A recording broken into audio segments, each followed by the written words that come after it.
Let me introduce you to Bossinbound, our boss area only Ironman. The goal is simple, to beat as many bosses as we can using only the items and experience from their areas. I'm not a bossing expert, and like many of us, I've always used gear as a crutch.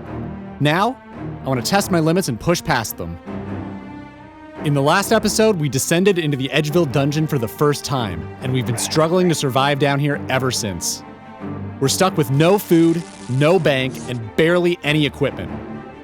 I wanted to know how difficult bossing would be without any gear, and we're already seeing it against the weakest monsters in this dungeon.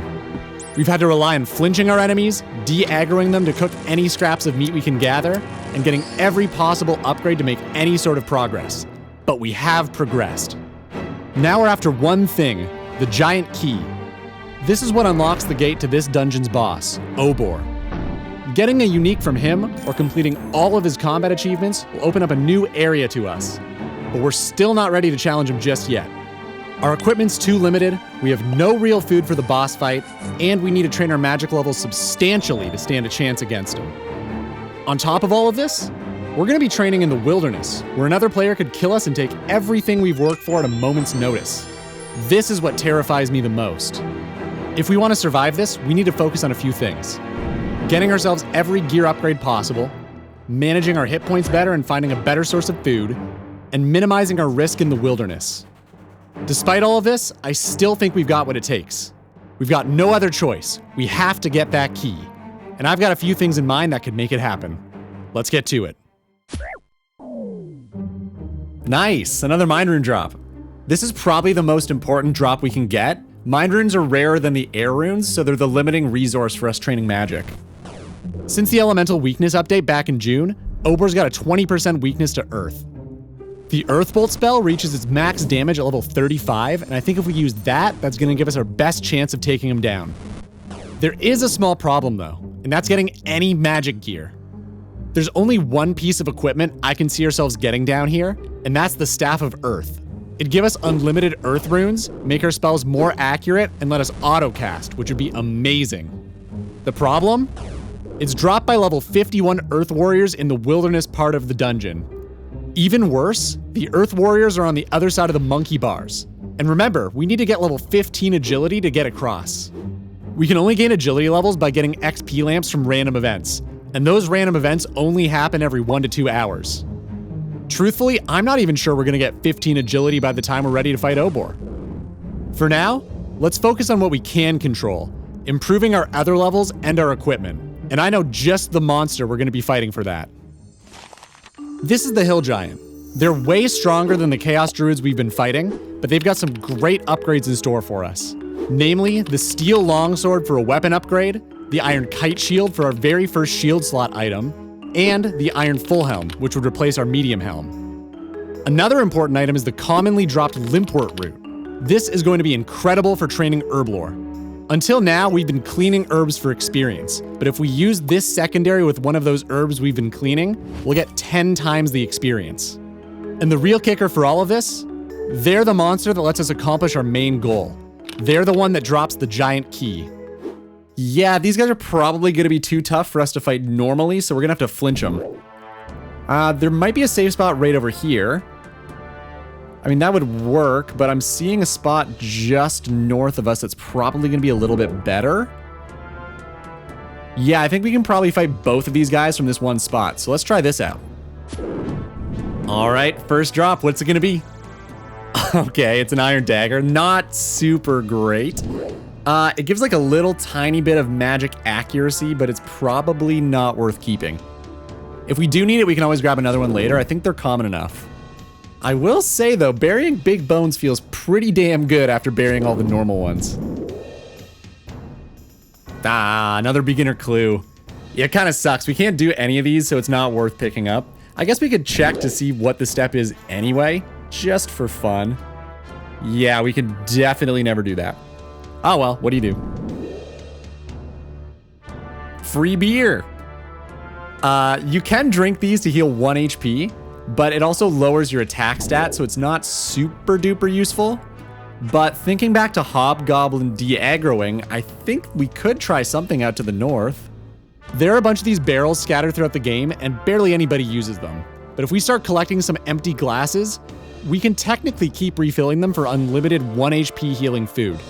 The drawback, of course, is that it reduces our attack level every time we drink one, so they're probably not going to be too useful during melee combat.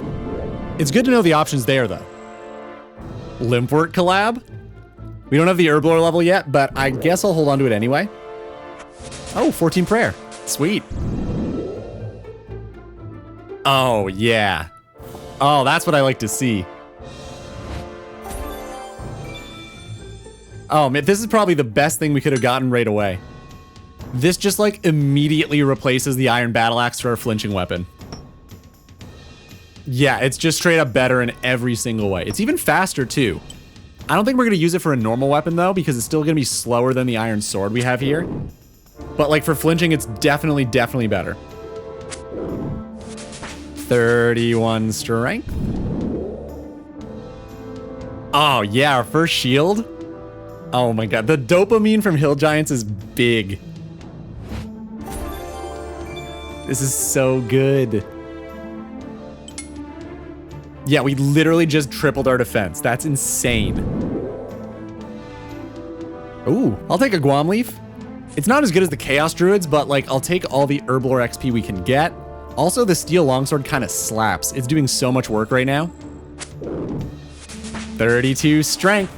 And it looks like, yep, 34 combat too. Very cool. Level 15 prayer. 33 strength. And I think that's a new max hit for us too. God, they drop a lot of Limpworks. Let's try fighting them normally. We haven't tried it yet. I'm kind of curious. Okay, that's a pretty rough start. 30 HP. Did not expect that, but we're taking more than I expected. Huh. Yeah, this might not actually be doable yet. Yeah, this is rough. I think we gotta hold off for now. Damn, with the Iron Kite Shield, I thought we'd stand a chance, but I guess not. Ooh, our first fire runes, nice. Fire runes are great for utility spells. Superheating ore into bars and using alchemy to convert items into GP immediately come to mind. Definitely worth holding on to, and they'll absolutely be worth it later. Oh, Molly? All right. I guess we'll do it. I mean, it'll give us gems, so like not super helpful at the moment, but probably worth keeping. Dude, this is such a weird event. Like, hey, my sister sucks. Could you just like put her in this cage with a claw machine claw for me? I'll give you some stuff I found in the dirt. Thanks. Cool. Thanks for the dirt stuff, Molly. 34 strength. God, I love Hill Giants. We just got all of the upgrades in like 50 kills. This is amazing.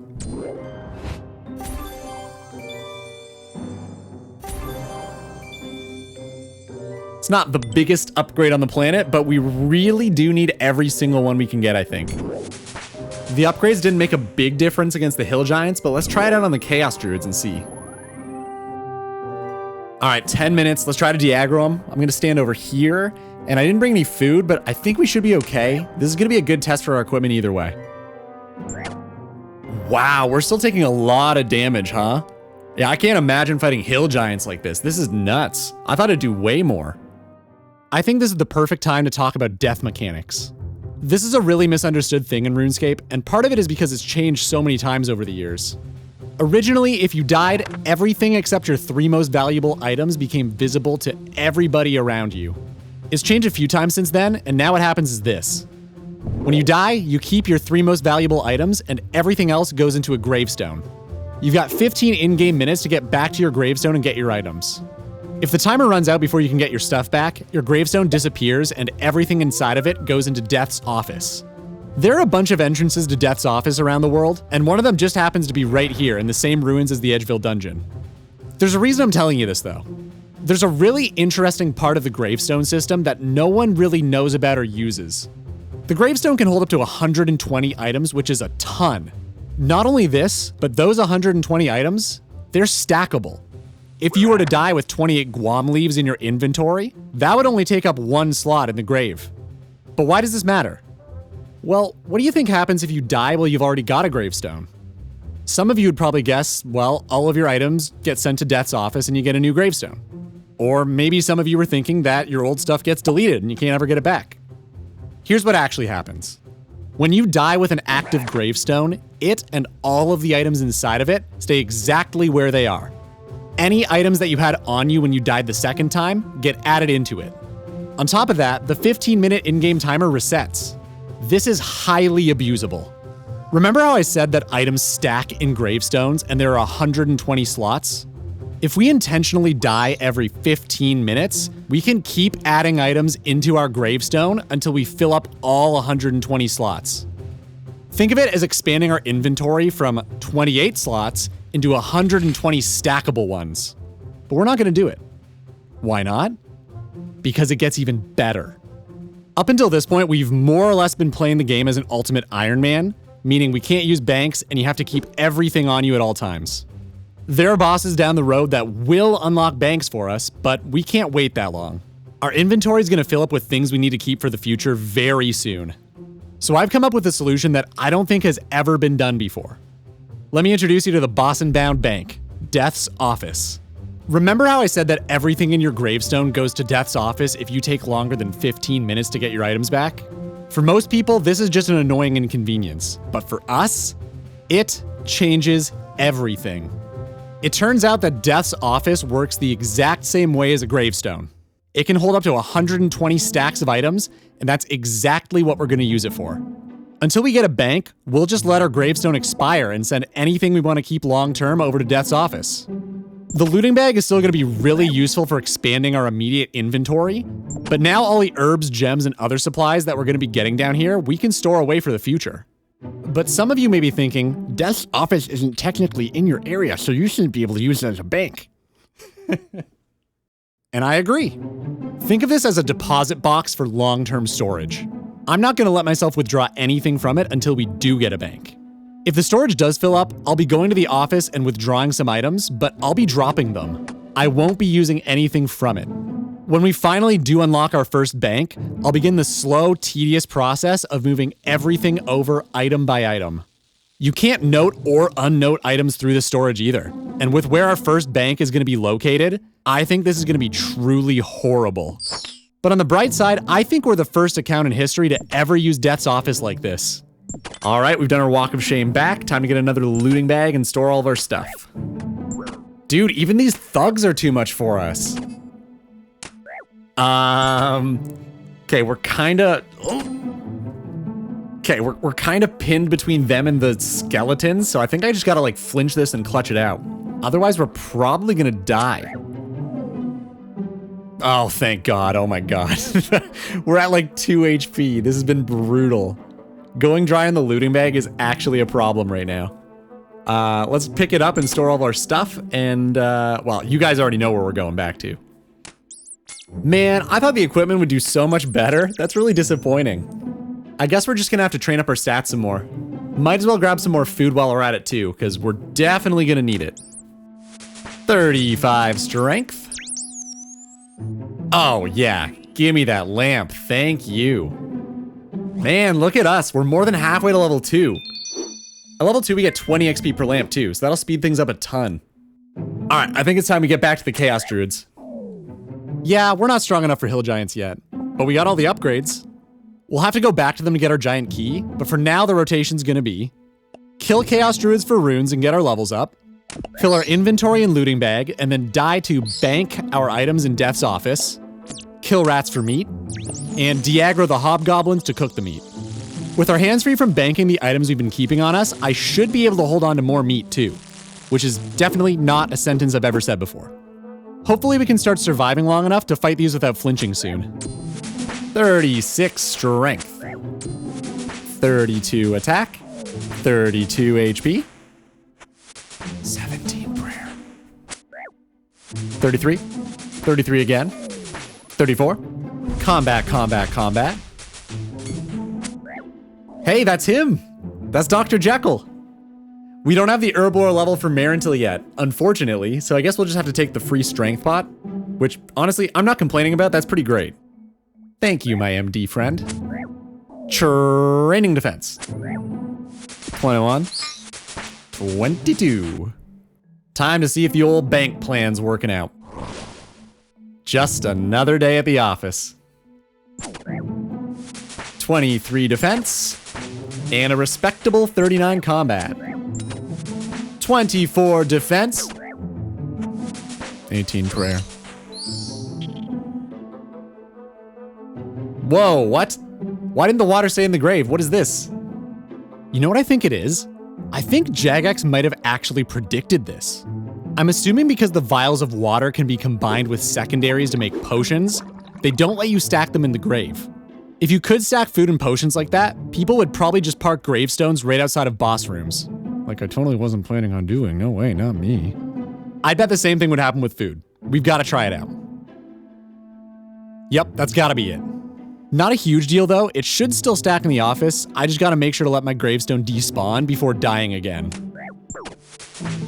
And that's a clean level 25 defense. I wanna start training magic. Let's use up some of the runes.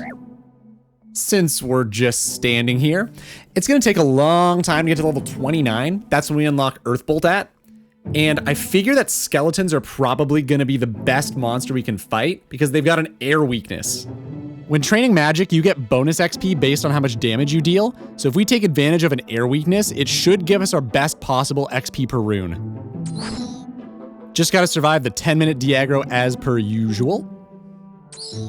It's gonna feel so good when we're a high enough level that they're afraid of us. Okay, sweet, we de-aggroed. Let's get to it.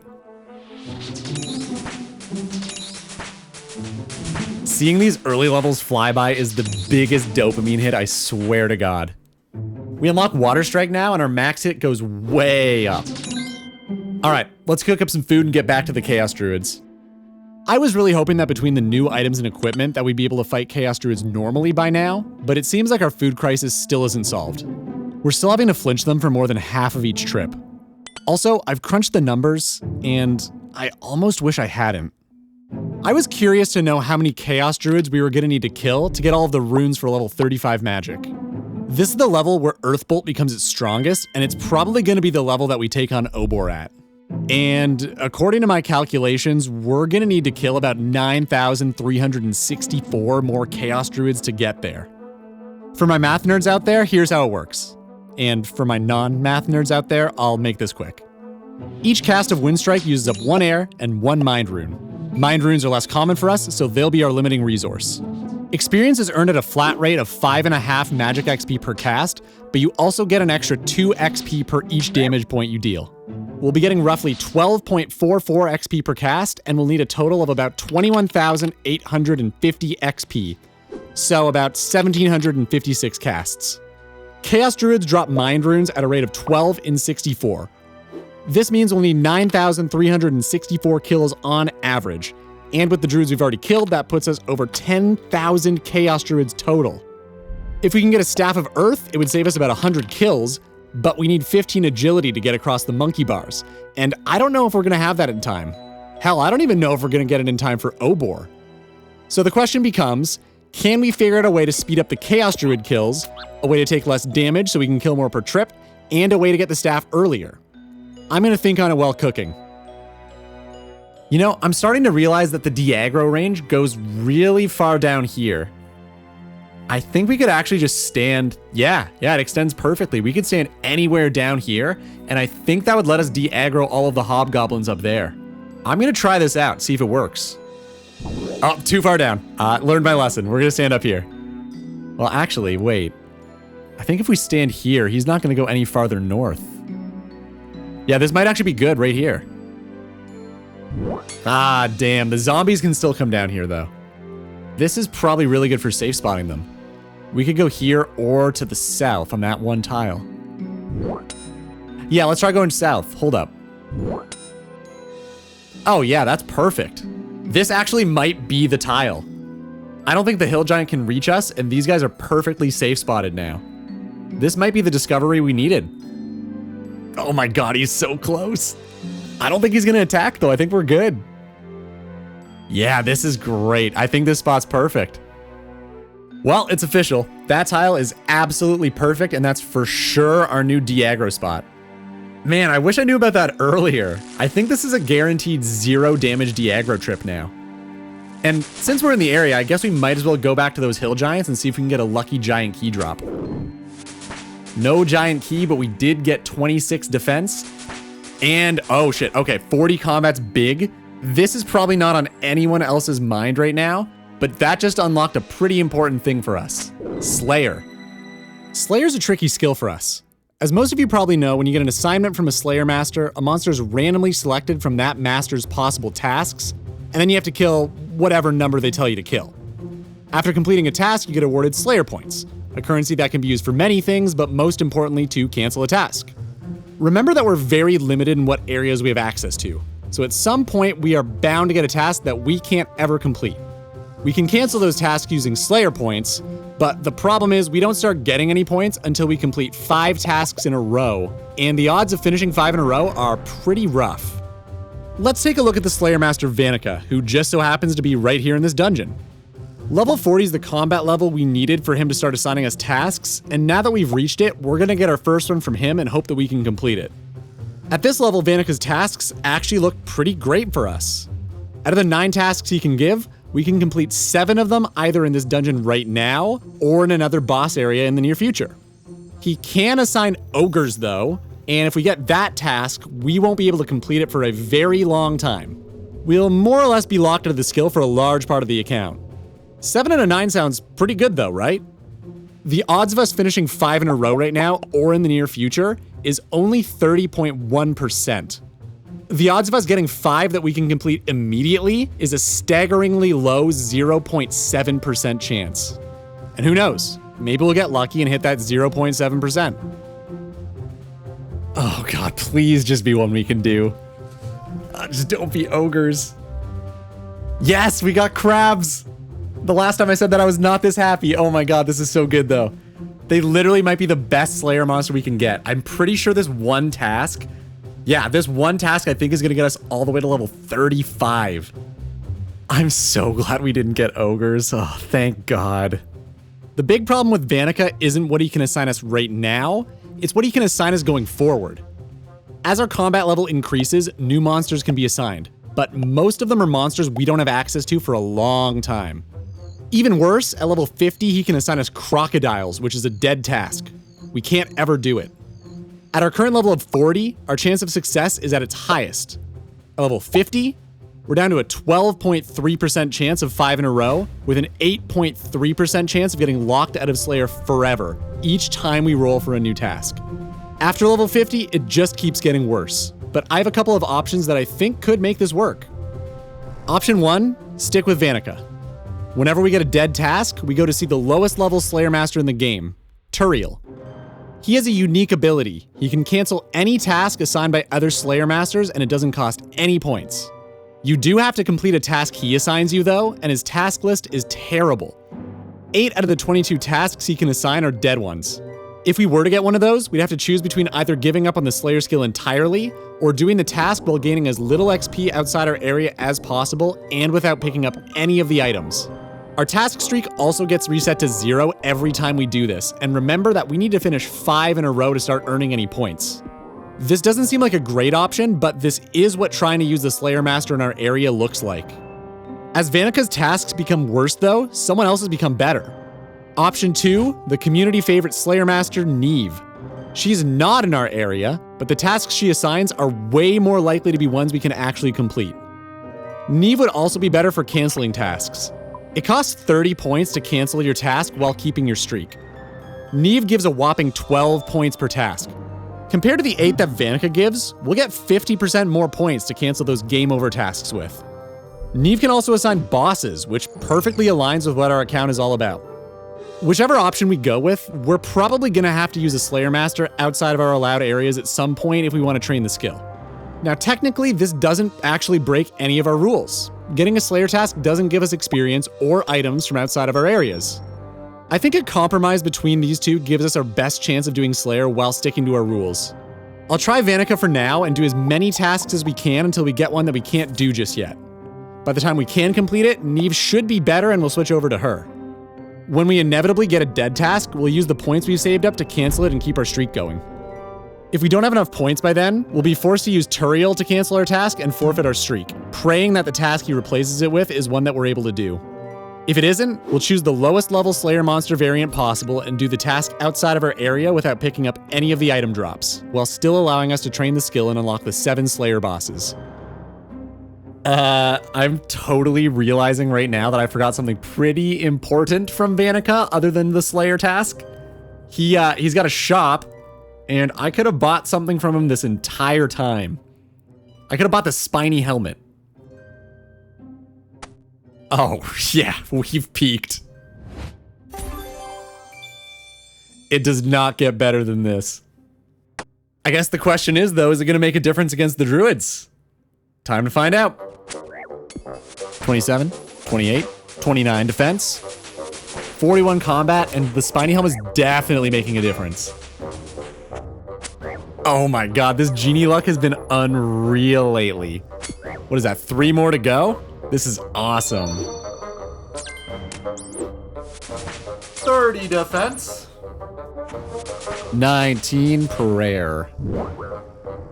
Zombies aren't afraid of us just yet, but I'm not really afraid of them either anymore. This spot is amazing. Look at that. It's so easy. 17, 18 cooking. The exact burn rates for each level aren't known, but you stop burning meat on a fire at level 34. We've been walking out of here with way less burnt meat than when we started, and it's been helping out a lot. 36, 37, 38 attack. 20 prayer. 1 more to go until an iconic milestone. That's gonna be sweet. Don't mind me just cleaning up the streets. We're already up to 59 reported bots. I don't even think I've switched worlds yet. This is actually insane, man. Holy. There it is, 40 attack. Now I just need to find some rune weapons, I guess. Well, back to training strength. Another mind rune drop is welcome, but man, we have gone super dry in the looting bag so far this trip. The juggle struggle is real. 37 strength and 44 combat. Cool. Mom! Honestly, the sandwich lady's really good. She gives us like the one thing we can't get, food. She offers one of the 7 pieces of food she has on her tray, and you have to pick the right one. Most of these are pretty good. The chocolate bar only heals for 3 like a rat meat does, but the roll, the 2 sandwiches, and the baguette each heal for 6. The meat pie would be incredible to get. It heals for 6, but you get 2 uses. She and the Drunken Dwarf, another random event that we can run into, can also give us a kebab, which is a super weird piece of food. The kebab's health regen is random. Typically, you get healed for 3 HP plus another 7% of your max HP. There is a rare chance for a few other effects, though. You can get a stat boost and a massive heal of 7 plus 24% of your HP. There are 2 different stat draining effects, or you could get no effect at all. In total, there's a 29 out of 32 chance that it heals us. It's a little risky for something like a boss fight, but for killing Chaos Druids or Hill Giants, they'll be amazing. Bread roll heals for 6, which is 2 meat. We do meat math now. 21 prayer. I think this is the Guam leaf. If I'm right... There it is. Level 5 Herblore, we can finally clean Marentil. Marentil is the herb we need to hold on to for Dr. Jekyll to get an anti-poison, but being able to clean 2 herbs instead of 1 also increases our Herblore XP per hour dramatically. We've only been able to clean Guam leaves so far, and they give 2.5 XP each. Not only do Marentil give 3.8 XP per clean, we're also now able to clean 2 herbs, which should effectively more than double our XP per hour. Neat. And that puts us at exactly 420 Herblore XP. Of course it does. With Dr. Jekyll on the mind, I just thought of something really big. I'm pretty sure I figured out a solution to the agility problem. We don't actually need to get all the way up to 15. I think we can do it at level 12. Here's what we need to do. We need to train our Herblore up to level 40 so we can clean one of the Irrit leaves that these Chaos Druids have been dropping. Cleaned Irrit, Dr. Jekyll, agility potion. It'll boost our agility level by 3, which means if we drink 1 dose at level 12, it'll put us at 15.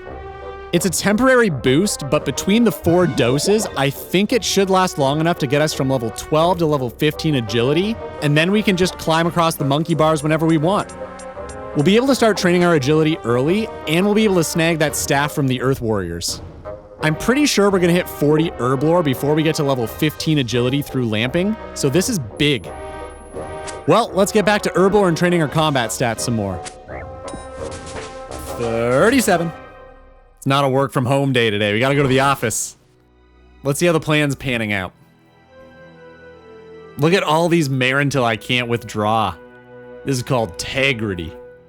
This looks great though, it's working perfectly. It's actually a pretty wild way to get around not having a bank. 19 cooking. Level 6. And level 7. Oh, hey, wow, a bronze bar. I can't believe how lucky we are to get a bronze bar. Can't imagine life down here without a bronze bar. 38 strength. Mind rune. Genie, I have a wish. 39. 40 strength. The stats are looking real good. We've gained a lot of levels so far. Okay, wait, 22 prayer's big. Rapid heal is gonna go a long way. Rapid heal doubles our HP regen. If I'm right, I don't think we're gonna have to flinch them so much anymore. Mind rune? Mind rune. We've barely had to flinch them at all. I think our food problem is more or less solved. We didn't get any better food, but between training our defense, getting every armor upgrade possible, and unlocking rapid heal, we've gotten around it. And in a way, I think that's cooler. Wow, not as cool as this grain drop, though. I would love to talk to whoever designed these ancient loot tables. They're wild. Oh, wow. Okay, these guys aren't aggressive to us anymore. I'm just realizing. I think the zombies down near the cooking are like a little higher leveled though, but sooner or later they'll be good too. This is really cool. Yeah, I think between the de-aggro improvements we've gotten, the levels, the armor that we've gotten, the rapid heal prayer, our food crisis is officially averted. I think we're just good. 20 cook. Now we can finish short green guys. No comment. 46 combat, but also 41 strength. Richard Turpentine with a measly 80 GP for us.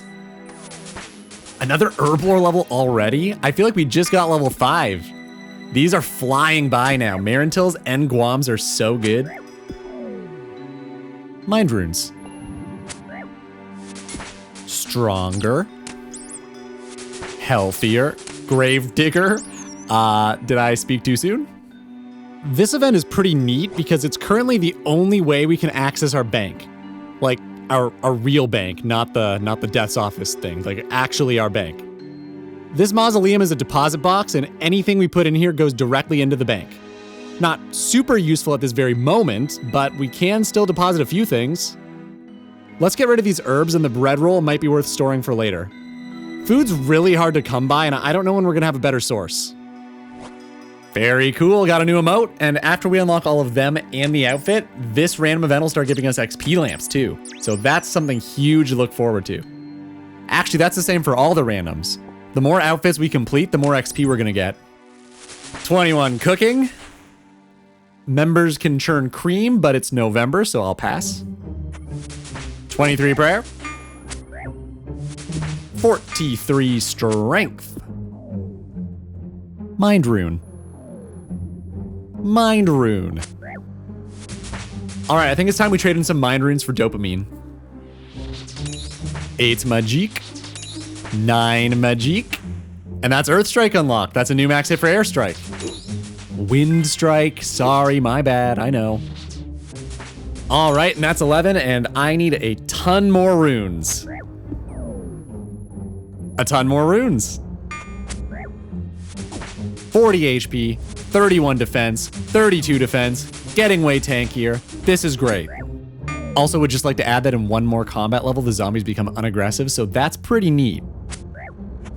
24 prayer, 33 defense. Ooh, I think that's our first ruby drop, cool.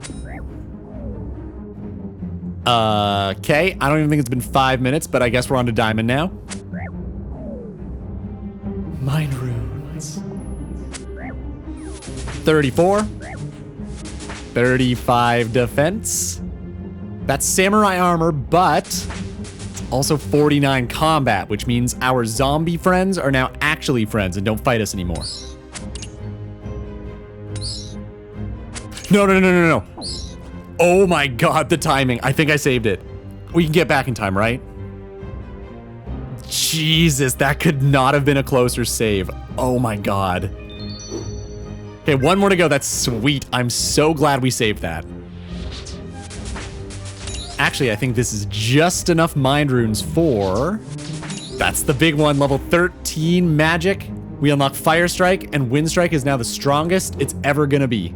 So I think this means we're done training on skeletons, and next time we're gonna try to fight something a little more dangerous. Just me and the boys.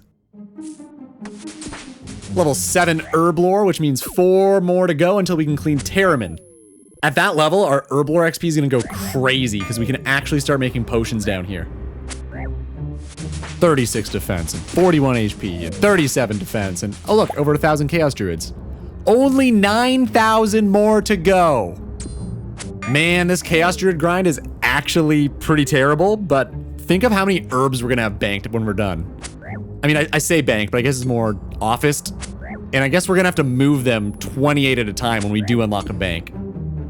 Yeah, you know what? Let's just not think about that. Godspeed, Roy. Godspeed. 50 combat. 5-0. It's actually getting kind of crazy how far we've come in such a small space. I think there's a joke there, but I'm just gonna leave that one alone. Roy would have gotten it. Still pious despite all the jokes. Oh shit, he's level 52. He could actually attack us if we go into level 2. I need to really start paying attention. Here's a super quick rundown of the wilderness. Everything past these gates is the wilderness. Here's the level of wilderness we're in and the combat levels for players who are able to attack us. The farther north in the wilderness you go, the higher the wilderness level and the combat level range become. I need to start paying more attention from now on and stick to the lowest level wilderness I can. I guess raising our combat level has its downsides. 39. And finally 40 defense. That is base 40 melee stats and it looks clean. I'd say we can equip all the rune armor that we're never gonna get down here, but there is actually a chance I could be wrong pretty soon. I don't want plants, I want lamps. There are a few randoms we haven't seen in a long time, and some we still haven't seen yet, but we keep getting the same ones over and over. There's actually a reason for that. When you're in the wilderness, there are some random events that you can never get. Any of the ones that teleport you away and put you into an instance. I'm pretty sure this is so that you can't get saved by a random event in the wild if someone's trying to PK you. We can still get our lamps though because Count Check and Genie can still spawn in the wild. Thank God. Mind Rune. 8 Herblore. The levels are rolling in now. 45 strength, 51 combat, and 250 total. This is a pretty cool milestone because look at this. The skeletons aren't aggressive to us anymore. Yeah, I was right. This does feel really good. Now it's literally just the hobgoblins and the hill giants, and we don't have to worry about anything else down here. Actually, I've got an arrangement going on with the hobgoblins, so maybe scratch that. Hey, 23 cooking. Before we get back to killing like 9,000 more chaos druids, there's one more item I want to get that should speed it up. Let's have a chat with our new friends.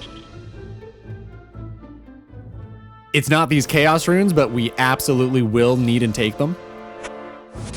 It's not unlocking Hawkeye at level 26 prayer, but I guess we'll take it, even though we don't have a bow. Huh. I knew random events could despawn if you waited long enough, but did you guys see that? It's actually a really cool touch that the strange fruit withers on the vine if you wait too long. That's really neat. Yeah, I want play game. Kind of makes that singular ruby drop from earlier pretty insignificant, huh? 42 attack. And 5 chaos runes? Yep. More chaos runes. I think these guys are probably our best source of it down here, so expect to see a lot more of them dead in the future. Just one more lamp to go into level 2 agility. I can't wait until we start getting 20 XP per lamp instead of 10. That's gonna speed it up so much. Oh shit, that's what we need. That's what I wanted, that's the scimitar.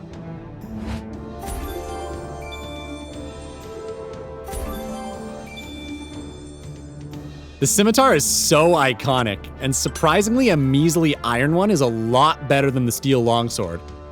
Longsword slower, attack speed king. Oh my god, I'm just realizing I've been using the steel longsword instead of the iron sword to fight the chaos druids literally this entire time. And that's what, like 1,500 chaos druids? I've been fighting with a handicap. What am I doing? Well, fellas, we've almost doubled our defense level. We have the spiny helm and we got an iron scimitar, so I kind of want to try out hill giants again. Okay, wow, they're still clapping us. This is great. 4 damage from 1 screw up. Oh, okay, frogs. Dude, I'll take a kiss, sure. Listen, I know I've been making a lot of jokes, but I did not expect this kind of self-discovery. I was kind of expecting a princess. When did this change happen? It sucks, but we're for sure not able to fight them normally. We gotta flinch them still. Regardless of the flinching situation, we've gotta press on. It'll have to do for now, and like I hinted at earlier, I've got some dangerous upgrades in mind for us that should make a difference real soon. Again, navigating around limited gear is something I signed up for. This is what the journey's all about, and I know we can handle it. Let's keep flinching. Also, there's no point in holding on to this frog token. I can't go to the Varrock clothes shop to redeem it, so I might as well drop it. Oh shit. We got it, we did it. That was our main goal. We are so not ready to take on Obor, but man, does it feel good to get this. It's starting to feel real now. We're actually gonna leave this dungeon. We did it. We actually accomplished our goal this time. We got our first giant key and now we're able to take on Obor. Are we ready though? Absolutely not. We've made some really great progress this episode, but there's still so much more to do. We're really starting to see our damage mitigation working. Hill giants are still crushing us, but we can survive a whole lot longer against the chaos druids. And remember, we're gonna have to kill 10,000 of them before we have enough runes to train our magic, so they're way more important. Speaking of training, look at the stat changes we've made.